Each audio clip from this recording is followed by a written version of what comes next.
How powerful are the words that we use? I was thinking about this the other day and remembered the story of creation. Do you remember the story of creation? If you go back to the beginning of the book of Genesis, when God created things, it tells us that He spoke. And in fact, I was reading an article about that Hebrew word for spoke, and it seemed to indicate that every time someone speaks in the Old Testament, whether it's God or whether someone's speaking to another person, that they use the word spoke. And then they quote whatever that person said. And so it becomes a very interesting concept to think that this physical world came into existence by the word, by the spoken word. In fact, Christ, before He became Christ, was known as the Logos, the Word. And so each day of creation, God spoke, and another part of the world came into existence. Think of the power of words.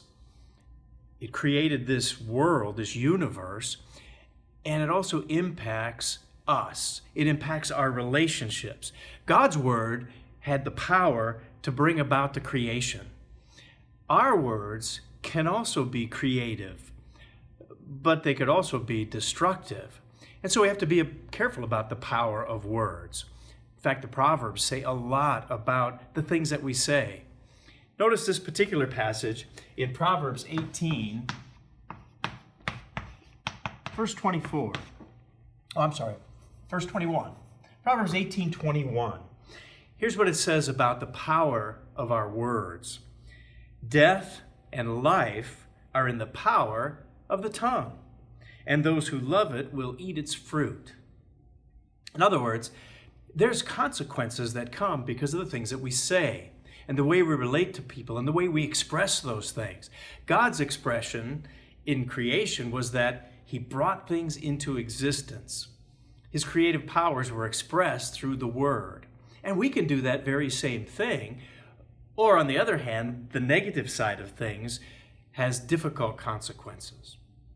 In fact, just a couple of pages before this, in Proverbs 16, we read in verse 24. Oh, we have verse 24 there. In Proverbs 16:24, it says something that is very powerful. It says, "Pleasant words are like a honeycomb, sweetness to the soul and health to the bones." You see, that's God's intent when He speaks to us. His intent is for the best. It's a positive, powerful thing. And I think that's something that we can think about. Think about the power of our words. We have a tremendous power in the things that we say because they're a reflection of what we actually think. So let's make it our goal to fulfill what it says here in Proverbs 16, that our words can be pleasant words. Our words can be a sweetness. They can be a very good thing. They can be something that are creative and build up rather than tear down. So let's make that our goal, to be a sweetness to others through the power of our words. That's BT Daily. We'll see you next time.